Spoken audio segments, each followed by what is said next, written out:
নমস্কার বন্ধুরা, বং হেয়ার স্টাইলে সবাইকে স্বাগত। তো আজকে আমি একটা লুজ খোপা বানাচ্ছি। তো প্রথমে চুলগুলোকে সুন্দরভাবে আঁচড়ে নিলাম, ভালো করে আঁচড়ে নিতে হবে।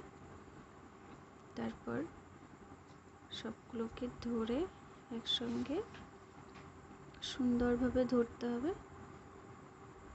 তারপর খোপাটা তৈরি করব। দেখুন, লুজ খোপা বানানো হয়ে গেছে। তারপর এটার মধ্যে আমি একটা স্টিক আটকে দিলাম। কেমন হয়েছে জানাবেন। শাড়ির সঙ্গে এরকম খোপা খুব সুন্দর লাগে। দেখুন, খুব মিষ্টি লাগছে। যে কোনো শাড়ির সঙ্গে এটা সুন্দর লাগে। নমস্কার, সবাই ভালো থাকবেন। দেখা হচ্ছে পরের ভিডিওতে।